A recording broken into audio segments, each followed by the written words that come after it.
هاي يا جماعة، معاكم شيلة. وحشتوني جدا جدا. أنا عارفة إني غبت عنكم كتير، وأختي سيا بتفضل تجري ورايا عشان أخلص الملخص. أوعدكم إني أحاول مغيبش عنكم فترة طويلة. ويلا بينا نبدأ قصة أنمي النهاردة. في ليلة ممطرة في أحد المنازل، بنت اسمها شوانج كانت بتعيط وبتترجى أبوها وأمها إنها مش عاوزة تتجوز الأمير اللي اسمه إيه، وإنها مش بتحبه، وإنها مش بتحب جواز الصالونات أصلا، وإن أمنية حياتها إنها تتجوز عن حب.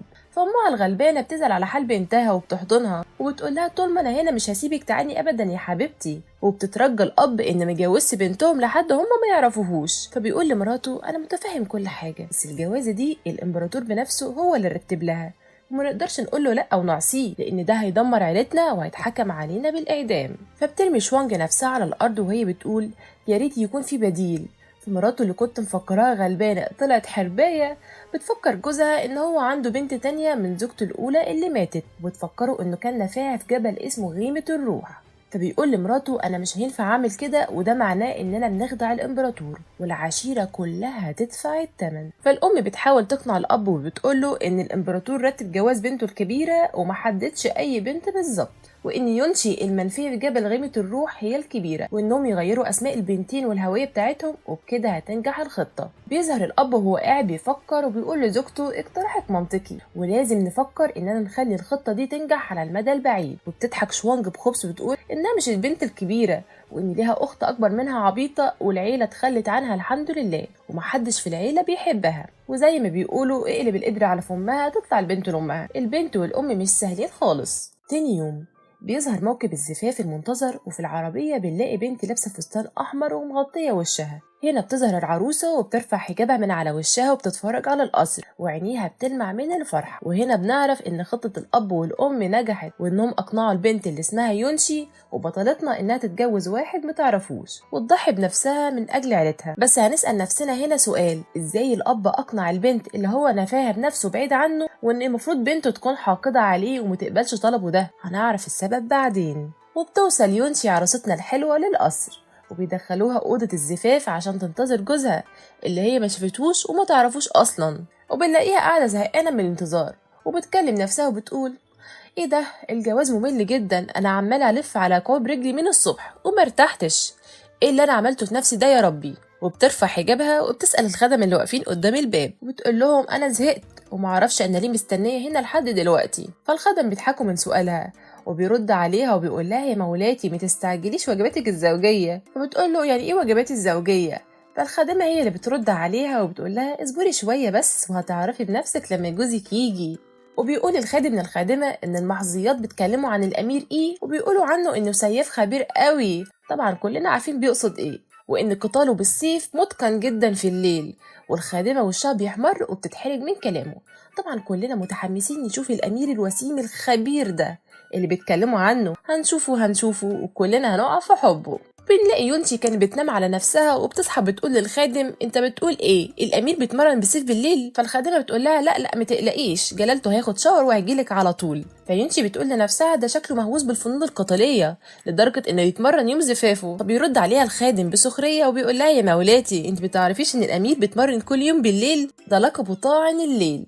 طبعا بنتنا مؤدبة أو مش فاهمة حاجة، وفجأة بتكتشف إنها نسيت أهم جزء في الجواز، ويعني إيه واجبات زوجية، وقاعدة تتخيل الأمير هيعمل معاها إيه. ولما سمعت يونشي إن جوزها الأمير إيه هيوصل، طلعت تجري تستخبى تحت الترابيزة. بيدخل الأمير إيه وبيقول لها أنا جيت هنا بس عشان أقولك إنك دخلت قصري بس عشان قرار الإمبراطور، غير كده ما كنتيش هتعرفي تدخلي القصر أصلا. وبيجيب سيرة باباها تشيان أوتيان، وبيقول عليه إن عجوز ماكر، وإن رتب الجوازة دي مع الإمبراطور عشان يقيدني سياسيا مش أكتر. بس عمر ما باباكي هيعرف يعمل لي حاجة، وإنت مجرد بيضك تافه مش أكتر. وبيقول لها اسمعيني يا بنت انت كويس، مفيش غير بنت وحيدة انها تستحق انها تكون مراتي واميرتي، وان اسمها نان تشينغوان.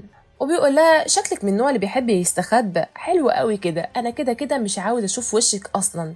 وبيسيبها وبيمشي. ساب عروسته في ليلة جوازهم وحيدة من غير حتى ما يشوفها، دي اخر جواز الصالونات والمصالح. وبيطلب الامين من الخدم انهم ينقلوها لمكان تاني في القصر اسمه صوان الصفاء.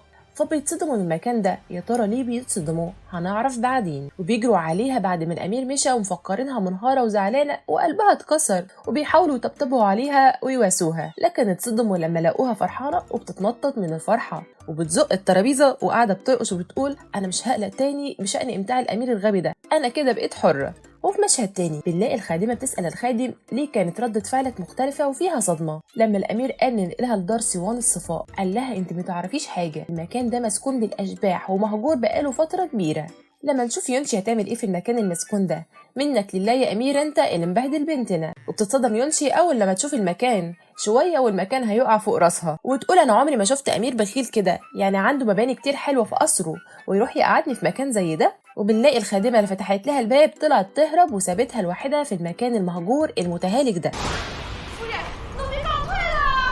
فبتتعصب اكتر وبتقول بعد كده مش هقول عليه غير الامير الغبي، هو ده بس اللقب اللي هيليق عليه. ازاي يخلي ست مسكينه غلبانه ذليله وحلوه زي كده تعيش في مكان زي ده لوحدها؟ ده اكتر وغد شفته في حياتي. ولما بتدخل يونشي المكان بتلاقي المكان كله تراب ومتكسر ومفيش مكان حتى تنام او تقعد فيه. وبتتحدى يونشي نفسها وبتقول ماشي ايها الامير الغبي، انا مش هتهزم بسهوله، هتشوف انا عامل ايه. ده انا يونشي يا حبيبي عشت طول حياتي في جبل غيمة الروح كحيوان بري، ومكان زي ده مش هيأثر عليا بسهولة. أنا فطرتي النجاة في أي مكان. من الآخر بتقوله أنا بنت مش ورور.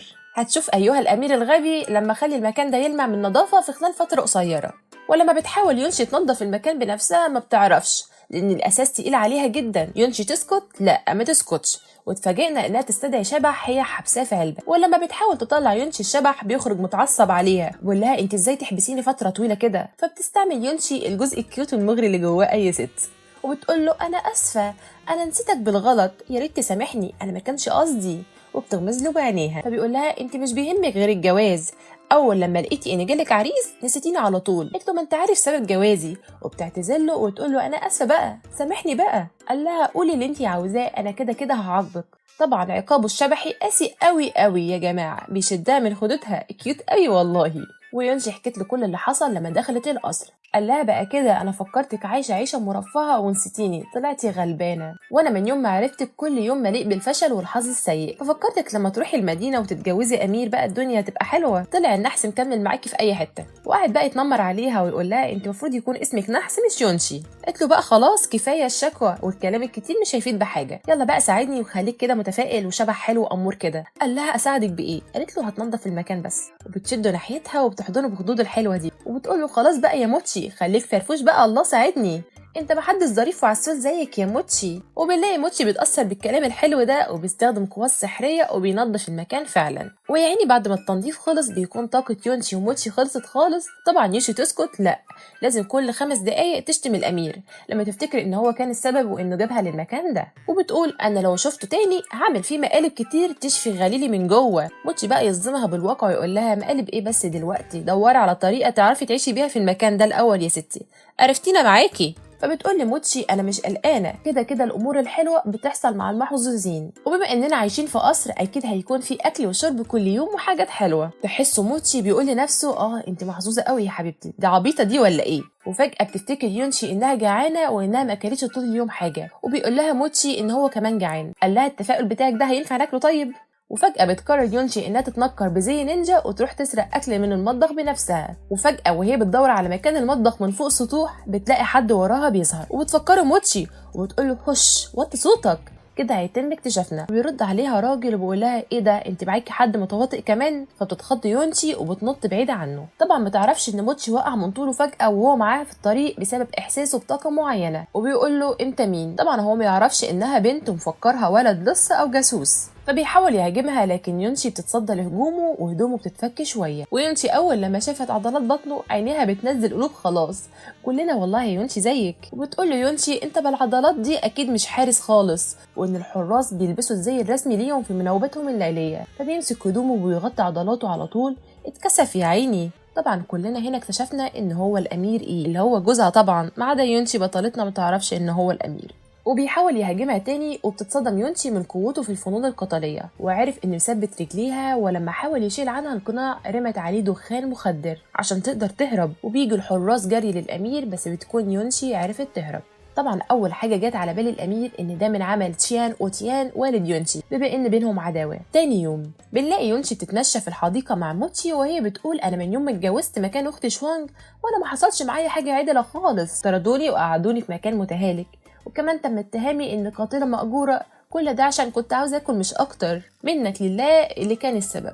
موتشي بقى بيصدمها بالواقع وبيقول لها انت لو وافقتي تتجوزي، فبتضربه على بوزه وبتقول له انا لسه مش عارفه اسامحك بسبب انك اتخليت عني امبارح وانا بدور على اكل، هسامحك بس في حاله واحده. قال لها هي ايه؟ قالت له انا هطلب منك تزقني بالمرجيحه. وموتشي المسكين بيسمع كلامها.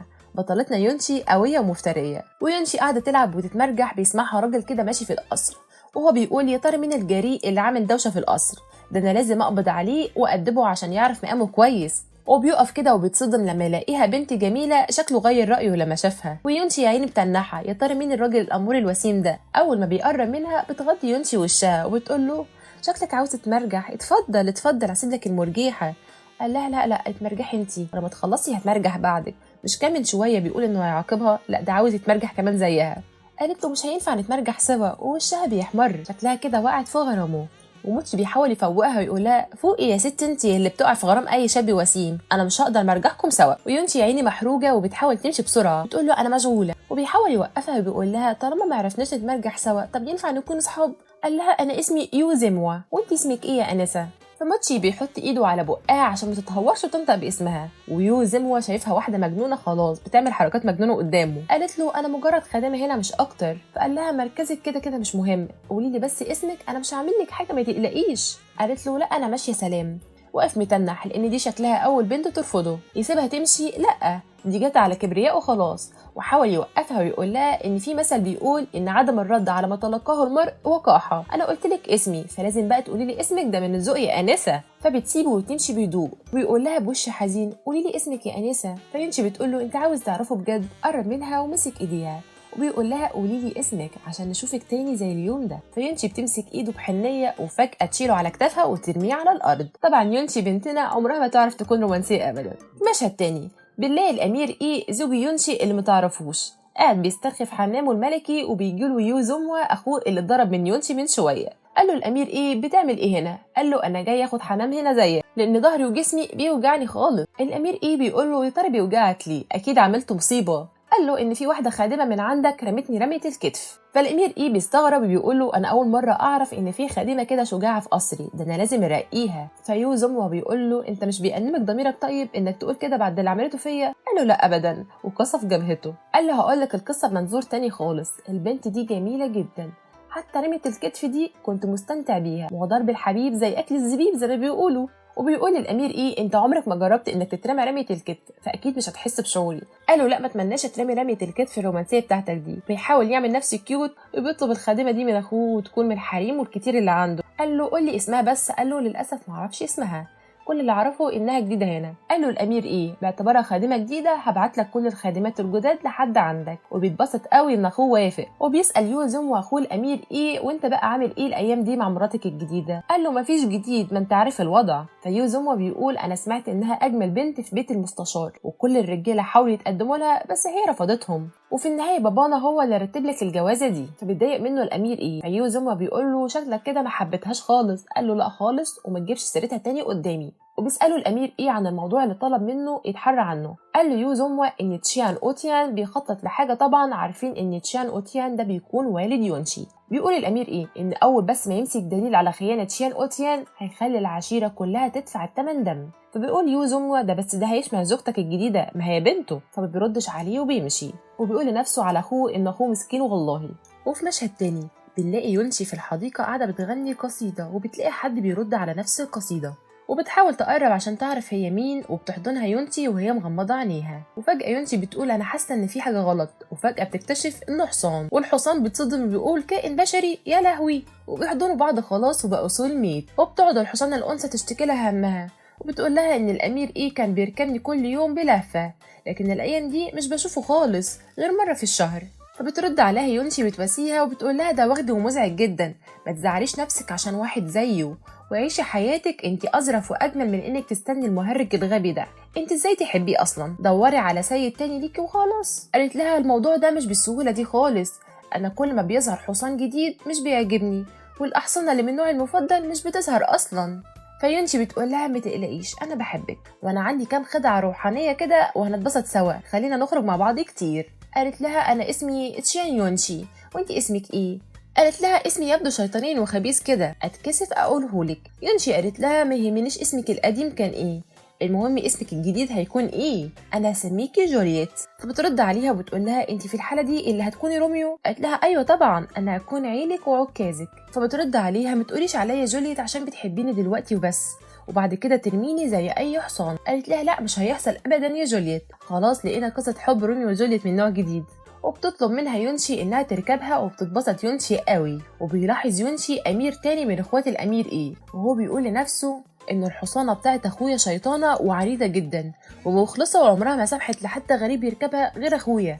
ده انا حاولت اركبها قبل كده كذا مره وبحاول ارضيها ومش بترضى لحد دلوقتي، ازاي البنت دي ركبتها بسهوله كده؟ ولما بيوصل ليونشي بيقول لها انت مين وازاي تركبي الحصان ده من غير اذن؟ قالت له انت مين وليه اخد اذن عشان اركب الحصان؟ انت الحصان ده بتاعك؟ قال لها ايوه بتاعي ومش هسمح لك تركبيه. فجوليت بتقول لها انه بيكذب وانها مش بتاعته. قالت له لو كان كده اثبت كلامك انها بتاعتك. قال لها هثبت لك حالا. ولما بيحاول يركبها بتزقه جوليت على الارض وبتحرجه. لما بيحاول يمسك جوليت تاني بتسيبه وبتطلع تجري. وبتقول جوليت لنفسها هسيبك تركبني بس لو عرفت توصل لي يا شاطر يا حدا انت. انا عجبتني دماغ جوليت قوي يا جماعه. ويونشي بقى بتحاول تغيظه وبتقول له انها مش بتاعتك، ده انت كداب قوي. وبيعيط منها وبيقول لها انت لئيمه قوي معايا، ده انت ست شريره. ويونشي بتضحك ضحكه النصر. قالت له يلا قوم متعيطش، هعلمك ازاي تروض جوليت. ووشه بيحمر بسببها. شكل يونشي كل الامراء هيقعوا في حبها خلاص. وبترجع يونشي بقى لمسكنها مرهقه خالص وبتقول لموتشي انا جعانه. فجاه بيظهر ليونشي وموتشي شبح. طبعا كلنا عارفين ان كان في اشاعات ان المسكن اللي هي فيه ده فيه اشباح. طبعا الشبح الجديد ده حاول يخوفهم وعمل نفسه شبح جامد جدا ومفيش منه اتنين، بس على مين؟ ليونشي. فبتمسكه تعجنه تضربه وبتعلمه الادب. وبتقول له انت ازاي تجرؤ انك تخوف الناس هنا، انت مين واسمك ايه؟ قال لها ببراءه انا اسمي سمسم وانا شبح وحيد بمستوى قوه منخفضه، يا ريت تسامحيني عشان انا غلبان. قالت له هسامحك في حاله واحده بس، انك تخدمنا وتلبي كل طلباتنا. قال لها بس كده من عيوني، هعمل لكم مساج واجيب لكم اكل وكل اللي انتوا عاوزينه. وجرى جاب لهم اكل. طبعا يونشي خلاص هتحبه طالما فيها اكل. ويونشي وهي نايمه بتحلم بكابوس ان الخادمه اللي كانت معاها قبل ما تتجوز مريضه. وبيجي كده فلاش باك قبل جواز يونشي من الامير، كانت عاوزه تاخد البنتين اللي بيخدموها معاها بس باباها ومراته بيرفضوا وقال لها يفضلوا عندي في البيت وهعتني بيهم كويس. بس كابوس يونشي بيأكد عكس ده، وان حالتهم في البيت ده وحشه جدا ومحدش بيعتني بيهم. تاني يوم بنلاقي الامير ايه واخواته في مركب في النهر، وبنلاقي يو زموة بيتذمر الامير ايه وبيقول له انت ليه ما جبتليش الخادمه اللي انا قلت لك عليها، شكلك كده عاوزها لنفسك محظيه. فقال له الامير ايه ازاي، انا المفروض بعتلك كل الخادمات الجداد كلهم، المفروض تكون منهم. وقال له ده مش وقته خالص، احنا بنتناقش في موضوع مهم يخص القبيله الغربيه. قال له بس بابانا هو اللي عين تشيان اوتيان هو اللي يكون مسؤول عن القبيله الغربيه. قال له ان القبيله الغربيه بتتصرف بشكل سيء مؤخرا، وان ارسل تشيان اوتيان بانه يثق فيه عشان يحل المشكله دي معاهم، بس علاقه تشيان اوتيان مع القبيله الغربيه مشبوهه. فبالله الامير ايه بيتكلم وهو متعصب ان ازاي تشيان اوتيان العجوز الماكر ده بيتجاهل سلامه المواطنين في التعاون مع القبيله الغربيه. فبيقول له يو زموة، قال له عشان كده قررت تتجوز بنته صح؟ قال له بابانا هو اللي رتب الجوازه دي وما كانش ليا راي فيها، حتى هي نفسها ما كانش لها راي في الجوازه دي، بس شكل كده هيكون معايا رهينه اضافيه هتساعدني في مواجهه تشيان اوتيان. طبعا ما يعرفش انه اتجوز البنت المكروهه في العيله وانها ما تفرقش معاهم. وبيقول لاخوه ان للاسف الجوازه دي فرقتك عن حب عمرك، وان اخوها جنرال نقلان مات مقتول، وده كان بسبب تشيان اوتيان. عشان كده بالله الامير ايه متعصب لان تشيان اوتيان خاين وتسبب في موت اخو حبيبته، وان جنرال نان اعتنى بالامير ايه كتير. وبيقول الامير ايه انه مش هيعرف يرد جميله مهما حصل، واقل حاجه اقدر اعملها له ان انتقم من اللي تسبب في موته، واحرص على ان تشيان اوتيان يدفع الثمن بدمه. وبيقول لاخوه بالمناسبه انت عندك ميعاد مع حبيبتك الجميله اخت الجنرال نان النهارده، يا ترى ليه لسه ما وصلتش. وبنلاقي في مشهد تاني يونشي بتنكره في ملابس راجل وبتتمشى في السوق مع موتشي وسمسم. يونشي طول ما هي ماشيه في السوق بتشتري حاجات ملهاش لازمه وبيضحك عليها بسهوله. اشترت طاسه تطبخ فيها وتقدر تستخدمها في الدفاع عن النفس، هنقول ماشي هتبقى زي الطاسه بتاعت روبنزل وتضرب بيها الرجاله. واشترت صندوق غامض تفتحه بس لما تتعرض للخطر، بس ازاي تشتري بقى ديك مصارعه ومقاوم للسرقه واللصوص. طبعا موتشي عمال يضحك على يونشي الهبله والحاجات اللي بتشتريها، وهما ماشيين بيلاقي ناس كتير متجمعة، وبنلاقي بنت حلوة قوي ماشية، حتى يونشي مبهورة من جمالها وبتقول لنفسها حتى أنا عايزة أتجوزها. فوقي يا يونشي أنت بنت فوقي. وبنلاقي حد بيخبط في البنت الجميلة دي وبيسرق محفظتها، وبتحاول يونشي تساعدها. يلا بينا بقى نشوف الحاجات اللي يونشي اشتريتها هتنفعها للقبض على الحرامي ولا لأ. وبتمسك الديك وبتديله حبوب القوة في بقه وبتحدفه بقى على الحرامي، بس طلع أشطر من إنه يتهزم عن طريق ديك طبعا وبيهرب. فبتقرر تستخدم الصندوق الغامض اللي اشتريته، وطلع مقلب طبعا مكتوب في بانر طويل اهرب وانفذ بجلدك. طبعا ده مش وقت مقاومة حرامية، أكيد عنده حق. وبنلاقي الحرامي اللي سرق البنت الجميلة عنده مهارات قتالية وشكله كده مش مجرد حرامي. ومن خلال كلامه مع نفسه بنكتشف إن البنت الجميلة دي أخت الجنرال نيل اللي هي حبيبة الأمير إي. وبيقول لنفسه ده انا هجني ثروه من بيع ادواتها الشخصيه. لكن فجاه يونشي بتحدفه بالطاسه السحريه بتاعتها، لكن بيقدر يوقفها وبتعرف انه مش مجرد لص. وبتمسكه يونشي تضربه وبتعرفه مقامه، وبتقول له لو انت اعتذرت دلوقتي هحاول اسامحك. وبتاخد منه المحفظه اللي سرقها، وهو بيقول لنفسه اي تسامح بالظبط، ده انت خليتي وشي الوان ومنفوخ.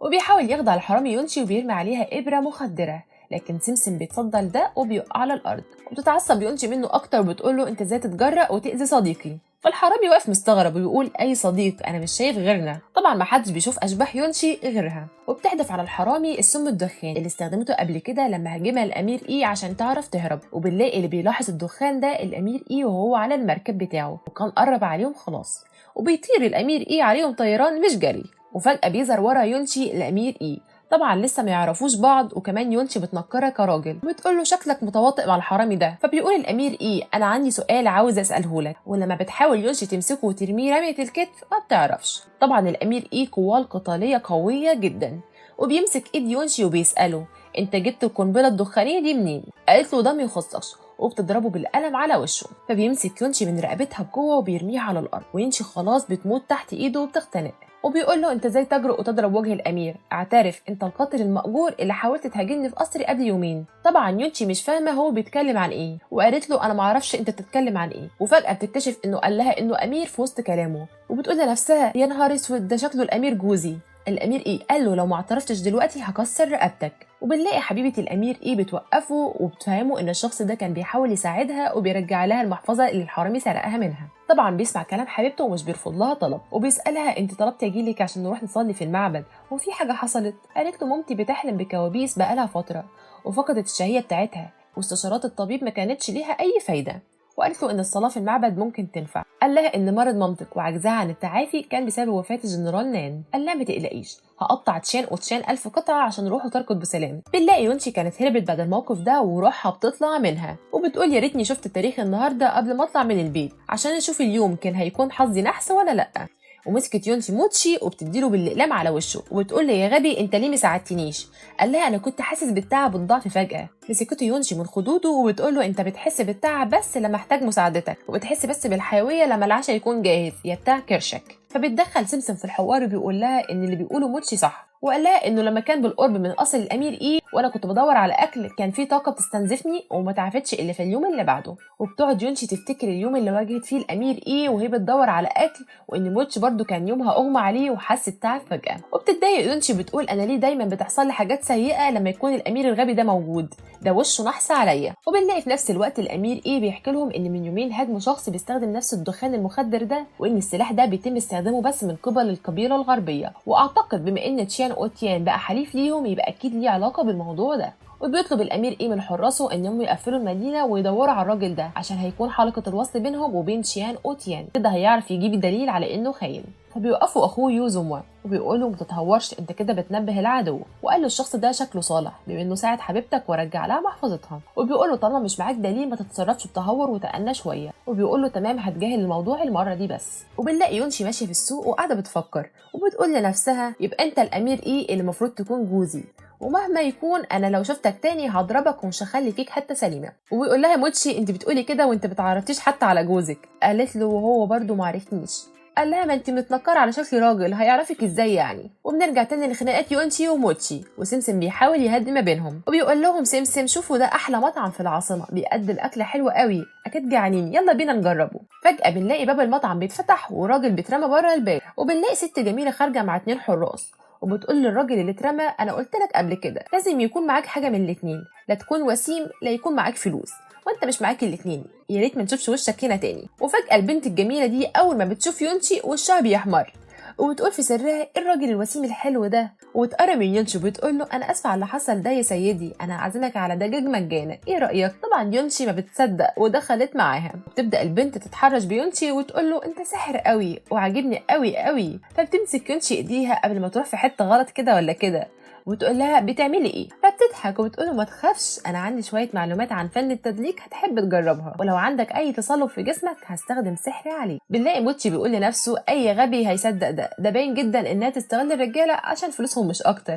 بنلاقي بنتنا الغبيه يونشي ما بتصدق وبتقول لها يا ريت ده هيكون حلو قوي، ده انا ما عملتش مساج لجسمي بقالي كتير قوي. بيتصدم موتشي من مدى غباء يونشي، كالعاده بتضحك عليها بسهوله. وفجاه وهي لسه هتبدا تعمل المساج بتدخل المساعده بتاعتها فجاه وبتقول لها ان الزبون المزعج ده عاوزك، وبتروح له وبيحاول يحضنها غصب عنها، بيقول لها وحشتيني قوي، وبيقول لها انا عاوزك معايا في القصر، فبتضربه قلم على وشه وبتقول له في احلامك. طبعا الضرب ما بيجيبش معاه نتيجه، وبيقول لها انا بحبك اكتر واكتر اضربيني كمان. وبعد ما يونشي خلصت اكل وهي ماشيه بتسمع صوت واحده بتصرخ وبتلاقي ان واحد بيحاول يبوسها غصب عنها، وبتدخل عليهم يونشي وبتقول له ابعد عنها. طبعا يونشي هتساعدها عشان ممتنه ليها عشان قدمت لها دجاج ومساج مجانا، ابعد ايدك عن الست اللطيفه دي. وبتبدا يونشي تتخانق معاه وبتضربه، وفجاه بيدخل نص موجه ناحيتها وده المساعد والحارس بتاعه، وقوته القتاليه قويه جدا على يونشي. بتحاول يونشي تستدرجه لبره عشان تعرف تقاتله وتستخدم الدخان المخدر عليه براحتها، وفجاه بيرمي عليها نصل تاني وبيجي ناحيه شعرها وبيفك رباط شعرها.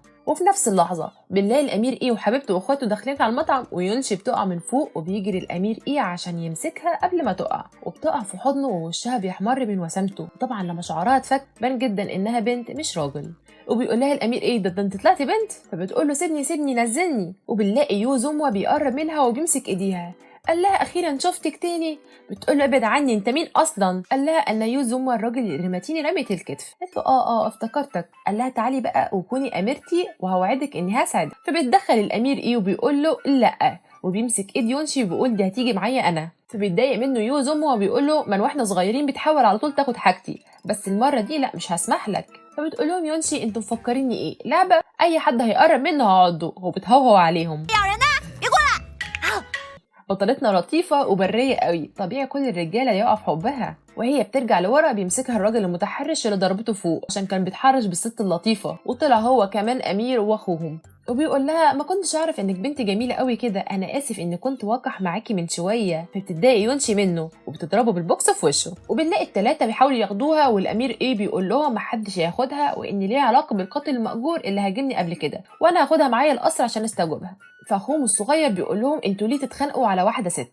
ومفروض احنا هنا جايين ايها الامير ايه عشان حبيبتك ونرفع من معنوياتها. وبتحاول حبيبته تهدي الوضع وتقول لهم اهدوا بس، وهي عيني بتكح وصحتها على قدها. وفجأة بتدخل عصابة المكان وبيظهر ان الراجل اللي كان اتطرد من المكان لما يونشي كانت بتدخل، وبيقول للعصابة دي دمروا المكان ده وانهم ازاي يجرؤوا ويطردوني. وفجأة بيستخدم الامير ايه قواه ومجرد ما حسوا بيها اترعبوا وطلعوا يجروا. وبيمشي الامير ايه مع حبيبته وبيطلب يو زوموا انها تيجي معاه القصر، وبيقول لها تعالي معايا احسن ما تتعرضي للاستجواب من الامير ايه، ده استجوابه مرعب قوي. وبتروح معاه يونشي. وبنلاقي الخادمات بيحاولوا يساعدوها بس بترفض وتقول لهم سيبوني لوحدي. وبتدخل يونشي الميه وبتسترخي وبتفكر في كل اللي حصل لها الفتره اللي فاتت وان حظها ما كانش احسن حاجه، وانها اتعرفت بثلاث امراء في وقت واحد وكل امير اغرب من التاني، وان يو زوموا ده مش ناوي معاها على خير. وبتسال نفسها يا ترى موتشي ما ظهرش ليه لحد دلوقتي عشان ينقذها. وبنلاقي موتشي يا عيني مش عارف يمشي وان في حاجه هي اللي بتستنفذ طاقته وهو اللي عاوز حد يساعده. وبنلاقي الخادمات بيحطوا لها مكياج وبيلبسوها احسن لبس وبيقولوا لها انت جميله جدا عشان كده الامير يو زوموا معجب بيكي وهيتجوزك. قالت لهم انتوا بتقولوا ايه؟ وفجاه بيدخل عليهم الامير يو زوموا وبيطلب من الخادمات يمشوا ويسيبوهم لوحدهم. فبتقول لي يونشي شكرا جدا على مساعدتك، هحاول ارد لك الجميل ده، يلا مع السلامه انا ماشيه. فبيمسكها من ايديها وبيقول لها لحظه، انا عارف ان الوضع ده صعب عليكي بس انا وقعت في حبك من النظره الاولى، كوني اميرتي. فيونشي بتقوله لا.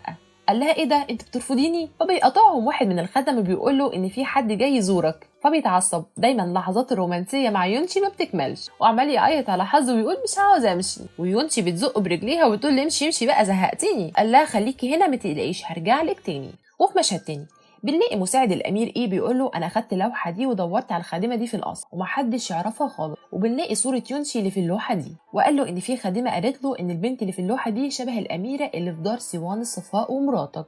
فبتصدم الامير ايه من ده، فبيقول له يلا بينا نروح على قصر الامير يو زوموا لانها موجوده هناك عنده دلوقتي. وفي مشهد تاني بنلاقي يونشي بتقول لنفسها ده الوقت المثالي عشان اهرب، وبنلاقي حاجه اخترقت شباك المكان ده وطلعت دخان في وش يونشي وبيغمى عليها، وبيدخل عليها واحد مجهول بياخدها. يا ترى مين اللي خطف يونشي ورد فعلها لما تشوف الامير ايه لما عرف انها مراته؟